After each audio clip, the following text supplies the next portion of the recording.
ng bayan, maasahan anumang panahon. Magandang oras po sa ating lahat. Narito ang update sa lagay ng panahon ngayon at sa susunod na 24 oras. Sa kasalukuyan ay mahinang southwest monsoon na lamang ang nakakaapekto sa extreme northern Luzon. Dahil nga dito, asahan ang bahagyang maulap hanggang sa maulap na kalangitan na may mga kalat-kalat na pagulan at pagkidlat-pagkulog sa bahagi ng Ilocos Norte at Ilocos Sur. Dulot pa rin ito ng habagat kaya posible ang mga biglaang pagbaha at pagguho ng lupa, lalo na kung may mga katamtaman hanggang sa kung minsan ay malalakas na pag-ulan. Samantala nagbabalik naman ang mainit na hangin mula sa karagatang Pasipiko o ang tinatawag nating easterlies. Nakakaapekto ito ngayon sa bahagi ng Eastern Visayas, Caraga at Davao Region. Kaya ang mga lugar na ito ay makakaranas din ng bahagyang maulap na kalangitan hanggang sa maulap na kalangitan na may mga kasamang kalat-kalat na pagulan at pagkidlat, pagkulog.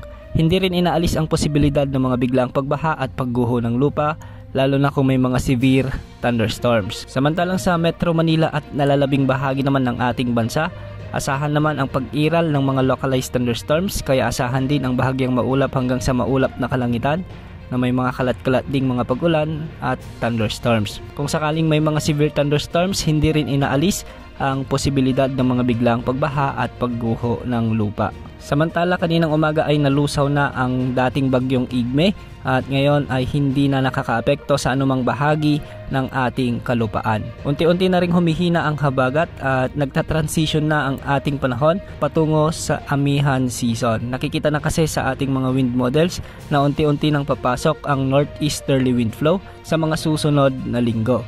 Sa itong senyales kung saan papasok na ang ating panahon o ang ating klima sa mas malamig na panahon sa mga susunod na araw. Sa mga susunod na linggo ay posibleng ideklara na rin ng pag-asa ang pagtatapos ng habagat season sa ating bansa. Sa ngayon wala pa naman tayong nakikita o namomonitor na anumang sama ng panahon na posibleng pumasok sa ating area of responsibility sa susunod na 3 hanggang 5 araw. Ngunit sa mga susunod na linggo, posibleng may buong sama ng panahon sa hilagang bahagi ng ating bansa, ngunit sa labas ito ng ating area of responsibility. Dulot ito ng umiiral na mga frontal system kaya nabubuo ang mga potential na LPA dito. Bukas asahan pa rin ang pag-iral ng easterlies at mga localized thunderstorms sa halos buong kapuluan. Kaya mag-ingat pa rin dahil posible pa rin ang mga minsay malalakas na pag-ulan na posibleng magdulot ng mga biglang pagbaha at pagguho ng lupa.